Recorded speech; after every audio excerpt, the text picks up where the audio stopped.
Hello everyone, आपका स्वागत है ओनली स्टडी पर। आज हम शुरू करने वाले हैं फिजिक्स से रिलेटेड जितना भी क्वेश्चन भारत के कोई भी एग्ज़ाम हो, वो सारे एग्ज़ाम में इस भौतिकी से क्वेश्चंस पूछे जाएंगे, जो मैं क्वेश्चन इस वीडियो में लूँगा। और यह सीरीज कंटिन्यू चलते रहेगा। अब मुझे पता नहीं कि कितना वीडियो बनेगा इस पर। हर सब्जेक्ट है कंटिन्यू। फिजिक्स ख़त्म हो जाएगा, उसके बाद केमिस्ट्री आएगा, बायो आएगा। अभी जीके जी सभी नहीं आएगा, अभी साइंस का ही सिर्फ क्वेश्चंस मैं कवर करूँगा, क्योंकि कोई भी एग्ज़ाम में अब साइंस का वेटेज बहुत बढ़ गया। कोई भी एग्ज़ाम हो, जैसे रेलवे का कोई भी एग्ज़ाम हो, एसएससी का हो या अन्य पैरामेडिकल वाले स्टूडेंट के लिए, तो और हाँ पॉलिटेक्निक वाले के लिए काफ़ी इंपॉर्टेंट रहेगा, क्योंकि उन लोगों में फिजिक्स और केमिस्ट्री पूछता है, और पैरामेडिकल वाले लोग के लिए भी, क्योंकि उनमें भी पूछता है। तो चलिए शुरू करते हैं हम। अब देखते हैं इसमें होगा क्वेश्चन 30-35 बोले इंपॉर्टेंट। चलिए पहला क्वेश्चन क्या है, श्यानता की एसआई इकाई क्या है। माने श्यानता की एसआई इकाई क्या है, ये आपको बताना है। तो ये है पॉइंट जूली, ऑप्शन नंबर सी, पॉइंट जूली आपका श्यानता की एसआई इकाई है। चलिए नेक्स्ट क्वेश्चन। चलिए हाँ, ये क्वेश्चन आपको तो खुद से बताना चाहिए। चलिए मैं इतना ही दिखा रहा हूँ, ऑप्शन नंबर डी छोड़ दीजिए, इतना मैं बता दे रहा हूँ, इसी में आंसर है। अब बोलिए, ल्यूमेन किसका मात्रक है। अब ल्यूमेन किसका मात्रक है, ये आपको बताना है। तो ल्यूमेन है ज्योति फलक्स का, ऑप्शन नंबर सी, ज्योति फलक्स। तो कमेंट करके आप मुझे बताएंगे ज्योति तीव्रता का एसआई मात्रक क्या होता है। ज्योति तीव्रता का, ज्योति फलक्स क्या होता है, तो ल्यूमेन होता है। और ज्योति फलक्स का एसआई क्या मात्रक होता है, ये आपको कमेंट करके बताना है। अभी वीडियो रोक लिए, हाँ चलिए आंसर दे दिए। चलिए आगे देखिए। अब नेक्स्ट क्वेश्चन क्या है, एक बार बराबर, इसे क्वेश्चन बहुत पूछता है, एक बार बराबर होता है। अब यहाँ पर बहुत सारा लड़का 10 के ई, ऑप्शन नंबर ई तो छांट लेगा। ई 10 के पावर 5 और 10 के पावर 7, ई दो में कन्फ्यूज होता है। लेकिन कंफ्यूज नहीं होना, इससे रिलेटेड दो क्वेश्चन है, मैं यहाँ क्लियर कर रहा हूँ, ध्यान दीजिए। एक बार बराबर होता है 10 के पावर 5 पास्कल। माने एक बार बराबर क्या हो गया, 10 के पावर 5 पास्कल। लेकिन इसी को क्वेश्चन पलट के पूछ देता है, एक पास्कल बराबर क्या होता है। तो एक पास्कल बराबर क्या होगा, ये उलट जाएगा, उधर जाएगा, तो 1/10 के पावर 5 क्या हो जाएगा, बार होगा ना। अभी नीचा है बाटा में, तो ऊपर चला गया तो क्या, 10 के पावर -5 बार हो जाता है। यहाँ पर दो क्वेश्चन बन गया आपका, ये BAR है, ठीक है, बार। तो क्वेश्चन देखिए, एक बार बराबर 10 के पावर 5 पास्कल, एक कंटिन्यू यहाँ देख लिए। लेकिन एक पास्कल बराबर क्या हो जाएगा, तो 10 के पावर, ये वाला ऑप्शन नंबर ए वाला, 10 के पावर -5 पास्कल हो जाता है। एक पास्कल बराबर, एक पास्कल बराबर, ये पास्कल यहाँ नहीं रहेगा, यहाँ बार कर देना है पास्कल की जगह पर। आपके कब पूछेगा, जब एक पास्कल बराबर पूछेगा। तो ऐसे इसका आंसर क्या है, आंसर इसका सी है। क्लियर हुआ ना, एक बार बराबर 10 के पावर 5 पास्कल। चलिए इसी से रिलेटेड एक क्वेश्चन पूछता है, एक जूल बराबर क्या होता है। तो एक जूल बराबर 10 के पावर 7 अर्ग होता है, ठीक है, 10 के पावर 7 अर्ग होता है एक जूल बराबर। अब फिर इसी को क्वेश्चन उलट के पूछ देगा आपको कि एक अर्ग बराबर क्या होगा। एक अर्ग बराबर क्या हो जाएगा, तो एक अर्ग बराबर हो जाएगा 10 के पावर -7 जूल, ठीक है। एक अर्ग बराबर 10 के पावर -7 जूल। लेकिन एक जूल बराबर क्या होगा, तो 10 के पावर 7 अर्ग। अब ये माइनस हो रहा है, इन्वर्स हो रहा है, ये आपको क्लियर होगा ना, मैथ पढ़े होंगे तो ये क्लियर हो रहा होगा। चलिए नेक्स्ट क्वेश्चन, किलोवाट घंटा किसकी इकाई है। अब बताइए किसकी है, ये तो मैं नहीं बता सकता कि इसका ऊर्जा होता है। मतलब किलोवाट का घंटा क्या होता है, इकाई ऊर्जा होता है, यानी ऊर्जा का इकाई है किलोवाट घंटा, ठीक है। चलिए नेक्स्ट क्वेश्चन, कोणीय वेग की बीमा क्या है। चलिए कोणीय वेग की बीमा क्या है, ये आपको बताना है। कोणीय वेग का मतलब क्या होता है कि वेग बटा त्रिज्या, ठीक है। त्रिज्या के लिए मतलब लंबाई, लंबाई के लिए क्या लिखिएगा, L। अब चाहिए वेग के लिए क्या लिखिएगा, तब वेग के लिए आप क्या लिख सकते हैं कि मीटर वेग पर होता है ना, कि वेग बराबर क्या होता है, समय दूरी बटा चाल। तो दूरी के लिए L लिखिएगा, आगुने T, है ना। और एल और टी, इसमें मास का कोई ज़रूरी नहीं है आपका बेग में, तो क्या हो गया एल टी इन्वर्स में होता है, एल टी इन्वर्स बेग का होता है, तो ये कट जाएगा तो क्या बच जाएगा, सिर्फ टी इन्वर्स पहुंच जाएगा। उसके लिए क्या लिखेगा, ऑप्शन नंबर सी। ठीक है, तो कोणीय बेग बीमा क्वेश्चन पूछता ही है, ज़्यादातर में पॉलिटेक्निक और पैरामेडिकल वाले लिए के लिए भी है, और हर एक एग्जाम में पूछता है, लेकिन बीमा वाला ही फिक्स है पॉलिटेक्निक वालों में और इसमें। चलिए नेक्स्ट क्वेश्चन देखिए, इसका सोल्यूशन मैं पूरा दिखा दे रहा हूँ, यहाँ पर देख सकते हैं आप। कोणीय बेग ओमेगा से दर्शाते हैं कोणीय बेग को, v बराबर आर होता है। आर यहाँ त्रिज्या हुआ, त्रिज्या मतलब एक लंबाई को ही नापे होगा, तो उसके लिए एल, और बेग के लिए litre sorry L T minus one. और इस तरह से क्या होगा, एल एल कट जाएगा यहाँ पर, अभी मैं दिखाया था एल एल कट जाएगा तो क्या बच जाएगा, टी इनवर्स बच जाएगा। इसके लिए इस तरह से लिखते हैं हम। ठीक है, चलिए नेक्स्ट क्वेश्चन देखिए। नेक्स्ट क्वेश्चन क्या है, एक और है कि 1 किलोमीटर में कितने मिलीमीटर होते हैं। अब यहाँ पर क्लियर होना चाहिए कि 1 किलोमीटर में कितना मीटर होता है, तो 1000 मीटर होता है, ये तो क्लियर है ना। 1000 मीटर, तो 1 मीटर में कितना होता है, 100 सेंटीमीटर, सेंटीमीटर में, तो 1000 मीटर बराबर क्या हो जाएगा, 100 में 2 जीरो और बढ़ा दीजिए, तो इस सेंटीमीटर में चला गया। ये क्वेश्चन का में दिया है मिलीमीटर में, तो 1 सेंटीमीटर बराबर आपका 10 मिलीमीटर होता है, तो 10 से फिर गुना कर दीजिए, मतलब 3 गो जीरो आई 3 गो 6 गो, जौना में 6 गो जीरो है वो आंसर हो जाएगा। हाँ, ऑप्शन नंबर सी इसमें दिख रहा है, ये आंसर हो जाएगा। ठीक है, चलिए नेक्स्ट क्वेश्चन, 1 माइक्रोन किसके बराबर होता है। ये क्वेश्चन बहुत फेमस है, बहुत बार पूछता है, रट जाइए। ये होता है 0.001 mm होता है 1 माइक्रोन बराबर। तो 1 माइक्रोन किसके बराबर होता है, तो 0.001 mm के बराबर होता है। इसका पूरा एक्सप्लेनेशन है, यहाँ पर देख सकते हैं कैसे आता है वहाँ पर। तो ये देख सकते हैं 1 माइक्रोन बराबर 10⁻⁻⁶ मीटर होता है। तब आपको मीटर से सेंटीमीटर में ले जाने के लिए 100 से गुना किया, तो 100 से गुना किए तो कितना होगा, ये कितना हो जाएगा 10, और सेंटीमीटर, या सेंटीमीटर को मिलीमीटर में लेगा, तो फिर 10 से गुना, या पाउंड क्या हो जाएगा 10 पाउंड माइनस 3। अब 1/100 होगा ना इसका, अब इसी को इस रूप में लिखेंगे हम। ऑप्शन में अगर 1/1000 रहे तो भी वही आंसर हो जाएगा, क्योंकि ये फॉर्म है उसका, मैथमेटिकल कैलकुलेशन है, वो आपको मैथ में जानते होंगे, काफ़ी आप लोग होशियार हैं। ठीक है, चलिए न्यूटन के गति के प्रथम नियम से किस राशि की परिभाषा मिलती है। ये प्रथम नियम से पूछ रहा है किसका परिभाषा मिलता है, तो प्रथम से हमें मिलता है एक समान गति। एक समान गति का परिभाषा मिलता है न्यूटन के प्रथम नियम से। आप मुझे कमेंट करके मुझे बताइए, वीडियो रोकिए, रोक दिए, हाँ बोलिए, न्यूटन के द्वितीय और तृतीय किसका परिभाषा देता है, कमेंट कर दीजिएगा। हाँ चलिए कर दिए कमेंट। अब चलिए शुरू हो जाइए फिर से आगे देखने के लिए। आगे क्या है भाई, हाँ देखिए कालीन चादर, हाँ देखिए इसमें 3 ठो ऑप्शन, थोड़ा लंबा है तो मैं ऐसे ही दिखाऊंगा क्वेश्चन। देखिए क्या है, कालीन से धूल हटाते समय हम आपको अचानक झटका देते हैं अथवा छड़ी से पीटते हैं, इसका कारण क्या है।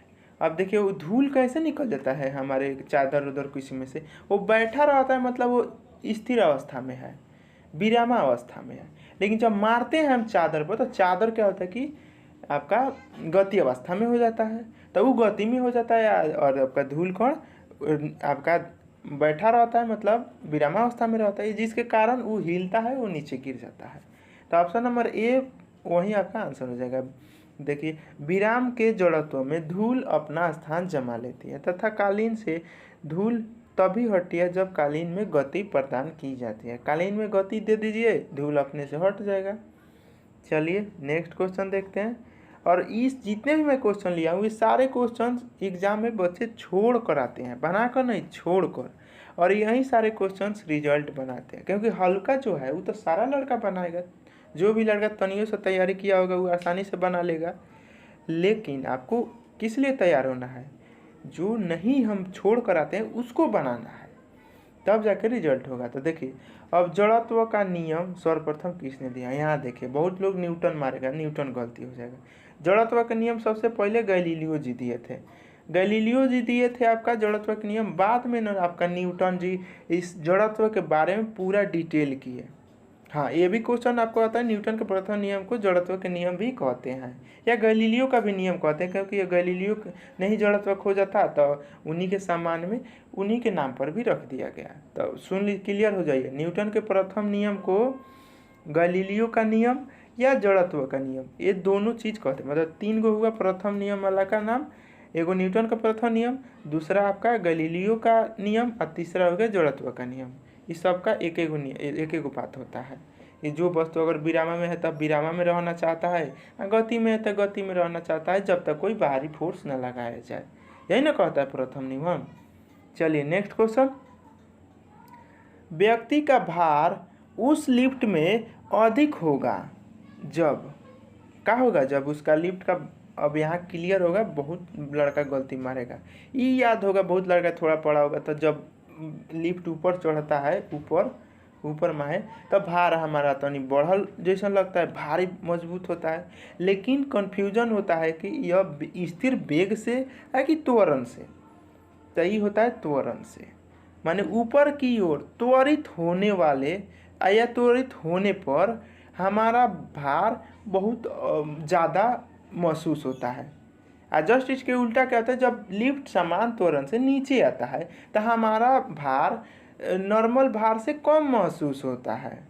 समझे? इसीलिए क्या होता है कि जब अगर लिफ्ट तेज़ी में आएगा नीचे, तो हम लिफ्ट पर खड़े नहीं रह पाएंगे, क्योंकि लिफ्ट काफ़ी तेज़ी में हो जाएगा। तो हम लोग आपके क्या बोलते हैं, लिफ्ट के ऊपर सट जाएंगे। अगर एक बाइक गिर गया, मतलब रस्सी टूट गया या जो भी रहता है, चेन टूट गया, तब उस केस में तो आप ट्राई मत करिएगा, ठीक है। चलिए, तो इसका आंसर क्या हो जाएगा? Option number C. चलिए नेक्स्ट को, चलिए क्या है, किसी पिंड का वेग समरूप कहा जाता है जब क्या होगा? जब वेग का मान और दिशा दोनों नियत माने फिक्स हो, निश्चित हो, तभी जाके किसी पिंड का वेग समरूप प्रदर्शित होगा। ऑप्शन नंबर सी आंसर हो जाएगा, ठीक है। चलिए नेक्स्ट क्वेश्चन देखिए। हाँ, आइए, क्या है? रॉकेट के सिद्धांत कार्य करता है। किस पर कार्य करता है रॉकेट के सिद्धांत?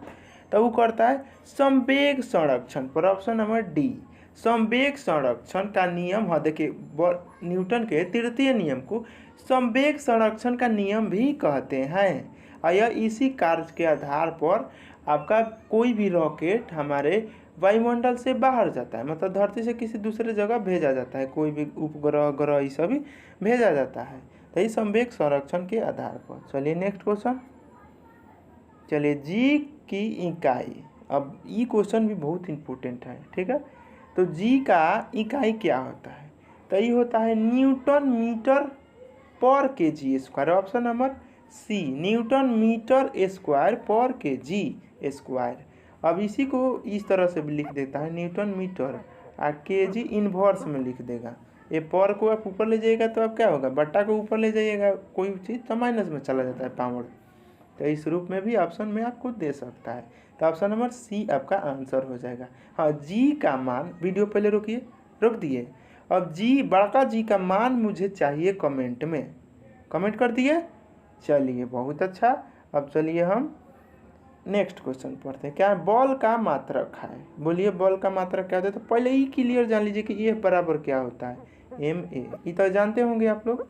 एफ माने फोर्स, बॉल बराबर एम का मतलब मास। मास के लिए क्या लिखिएगा? के जी, ये ना होगा, द्रव्यमान का के जी होता है। और एम ए का है त्वरण का क्या होता है? मीटर पर सेकेंड स्क्वायर, यही ना होता है त्वरण का। तो बोलिए क्या हो गया बॉल का मात्रक?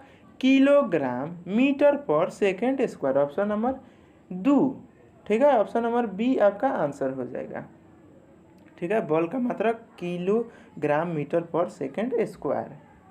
चलिए नेक्स्ट क्वेश्चन। हाँ, ये क्वेश्चन बढ़िया है। देखिए, क्या स्प्रिंग को अपनी सामान्य लंबाई पर वापस लौटने के लिए लगने वाले बल को कहते हैं। मान लीजिए किसी स्प्रिंग को खींचते हैं ना खूब हम, तो खींच दिए तो लमड़ गया, उसका लंबाई बढ़ गया, लेकिन छोड़ेंगे तो फिर पहले की स्थिति में आ जाता है। तो ये किस बल के कारण आता है? तो ये आता है आपका प्रत्यायतन बल। प्रत्यायनन बल के कारण वो फिर से अपने प्रथम स्थिति में। इसी तरह आप रबड़ को भी कह सकते हैं कि लमड़ाते हैं लेकिन छोड़ते हैं तो फिर पहले की स्थिति में आ जाता है, तो उसको भी इसी बल को कह सकते हैं, प्रत्यायनन बल के कारण। चलिए नेक्स्ट क्वेश्चन। नेक्स्ट क्वेश्चन, हाँ ये क्वेश्चन बढ़िया है, पहले ही देख लीजिए उसके बाद ऑप्शन। यहाँ देख लीजिए कि यहाँ क्लियर कर लीजिए ना कि यहाँ पर आपको मीटर पर सेकंड मतलब वेग दे दिया, यहाँ पर v का मान 50 हो गया, ये समय दे दिया आपको 10। तो क्या कह रहा है, इसको बट्टा कर दीजिए, आपका जो भी निकलेगा निकल जाएगा, 5 हो जाएगा। तो ये क्या पूछ रहा है, वेग पूछ रहा है, ये वेग मीटर पर सेकंड में है आपका वो वैल्यू। तो ये आपका आंसर क्या हो जाएगा, त्वरण। त्वरण क्या हो जाएगा, ऑप्शन नंबर ए, ये ना होगा 5 मीटर पर सेकंड। क्वेश्चन पहले पढ़िए 1 मिनट। दिए हुए काल समय काल वेग ग्राफ में मंदन का मान, हाँ यहाँ एक चीज क्लियर कर लीजिए, मंदन त्वरण का ही रूप होता है। बस त्वरण में क्या होता है कि पॉजिटिवली कोई भी चीज आता है, मतलब 10 सेकंड में मान लीजिए कि 5:20 में वो 20 के स्पीड से जा रहा है, और वो 5:50 में वो उसका वेग बढ़ गया, मतलब 20 से 40 हो गया, 60 हो गया, तो वो एगो पॉजिटिव धनात्मक वाला जो होता है तो उसे त्वरण बोलते हैं। आज जब घटने लगता है तो उसे मंदन कहते हैं। यह त्वरण का ही रूप है, तो ये मंदन है। तो आपको ये पता है ना, मंदन वेग त्वरण बराबर क्या होता है, ये बराबर क्या होता है, वेग में परिवर्तन बटा समय। वेग में परिवर्तन बटा समय मतलब अंतिम वेग माइनस शुरुआती वेग, अब बटा समय में भी अंतर, उससे भाग दीजिएगा, आपका निकल जाएगा। इधर आपको दे रखा है पहले से वेग में अंतर 50 है, इधर समय दे रखा है 10, भाग दे दीजिए, आंसर हो गया। ऑप्शन नंबर क्या हो जाएगा, आंसर ए, इसका आंसर ए हो जाएगा। चलिए नेक्स्ट क्वेश्चन देखिए। हाँ ये क्या है, हाँ आपको वहाँ डैश डैश, अच्छा उसी का पूरा डिटेल है, ठीक है। यहाँ देख सकते हैं, वेग में परिवर्तन बटा समय में भी परिवर्तन, और शुरुआत में किसी का भी तो 0 ही होगा, नहीं आपका अंत में ही आपका 50 गया है, शुरुआत अंतिम में वेग है 0, इस तरह से, क्योंकि यह निगेटिव आ रहा है, निगेटिव का मतलब मंदन बता रहा है, अगर पॉजिटिव में आता तो त्वरण हो जाता है। चलिए नेक्स्ट क्वेश्चन, चलती गाड़ी में बैठे आदमी की ऊर्जा होती है। अब बोलिए, बहुत लड़का कंफ्यूज होगा इसमें कि स्थितिज मारे कि गतिज मारे, लेकिन देख लीजिए ये दोनों होता है। चलती गाड़ी में बैठल आदमी वो गतियों में होता है और स्थितिज ऊर्जा में होता है। अब देखिए गति में क्यों होता है, क्योंकि अगर तेजी में चल रहा है, ब्रेक एक बार मार दिया तो उसका जो भी पैर गाड़ी में सटल है उसका, या कोई भी पार्ट शरीर का अगर गाड़ी में सटा है, तो वो अभी उसका शरीर का पार्ट उसी रफ्तार में होता है जिस रफ्तार में गाड़ी होता है, लेकिन उसके ऊपर वाले हिस्सा स्थिर अवस्था में होता है। इसीलिए हम ब्रेक मारते हैं तो नीचे वाला तो तेज है, चल रहा है, अब एक बाइक रुका तो हम तो स्थिर हैं, एक बार आगे चल जाते हैं, तो इसी के कारण तो ऑप्शन नंबर सी आपका आंसर हो जाएगा। चलिए, जब किसी गतिमान पिंड की गति 2 गुनी हो तब लगने वाला समय होगा यदि दूरी अपरिवर्तित रहे। हाँ यहाँ कन्फ्यूजन आपको कर सकता है, तो यहाँ पर आपको किसी गतिमान, तो गति का मान ये जान लीजिए आधा होगा। अब सुन लीजिए, एक दूरी मतलब अपरिवर्तित मतलब फिक्स हो गया, मान लीजिए कि 20 हो गया दूरी, मीटर 20 मीटर दूरी हो गया, आप वेग आपका मान लिए हम 10, ठीक है। तो ऐसे इसका चाल कितना हो जाएगा, 20 में 10 से भाग दीजिएगा 2 होगा, लेकिन हम दूरी सेम रखे 20 से रखे, लेकिन वेग को दुगुना कर दिए, तो वेग 10 है तो इसको 20 कर दिए, तो क्या होगा, कितना समय लगेगा, 20 कट गया, मतलब 1 घंटा लगा। अब 1 घंटा लगा, पहले 2 घंटा लगता था, अब 1 घंटा लग रहा है, मतलब आधा समय हमें बचत हो रहा है, आधा कम हो गया, तो इसीलिए आधा समय हो जाएगा। ऑप्शन नंबर बी आपका आंसर हो जाएगा, ठीक है। चलिए नेक्स्ट क्वेश्चन, यहाँ देखिए क्या है, टेकोमीटर वह उपकरण है जिसे मापा जाता है। अब टेकोमीटर से क्या मापा जाता है, तो टेकोमीटर से जो वाहन, जो मीटर न लगता है वाहन में, मीटर दिखाने वाला, मतलब चाल ही नापता है। ऑप्शन नंबर डी होगा चाल, लेकिन क्वेश्चन में दे सकता है ऑप्शन में वाहनों की चाल मापने में टेकोमीटर का प्रयोग होता है, ठीक है। तो टेकोमीटर का प्रयोग चाल के में प्रयोग किया जाता है, चाल ज्ञात करने में। हाँ चलिए, एनीमोमीटर बताइए, एनीमोमीटर का प्रयोग क्या होता है, इसी के सहारे हम बता पाते हैं कि कोई तूफान आ रहा है तेजी में तो वो कितने रफ्तार से आ रहा है। तो एनीमोमीटर मतलब क्या, पवन की गति मापता है, पवन के वेग को मापता है एनीमोमीटर, ठीक है। और टेकोमीटर क्या करता था, वाहन की चाल मापता था, कितना तेजी से चल रहा है। एनीमोमीटर हवा के चाल माप रहा है कि कितना तेजी से हवा बह रहा है, ठीक है। ई क्वेश्चन तो ले पुनवा है, आपको कमेंट करके बताना, ये मैं छोड़ रहा हूँ क्योंकि बहुत आसान क्वेश्चन है, जो मैथ पढ़े होंगे वो बना सकते हैं। हाई फिजिक्स का क्वेश्चन, लेकिन मैथ में भी सब मिलता है, चाल समय दूरी में। कमेंट करके बताइए तो आंसर, जो बताएगा मैं समझूंगा कि उसका तैयारी बहुत अच्छा है। ठीक है, चलिए नेक्स्ट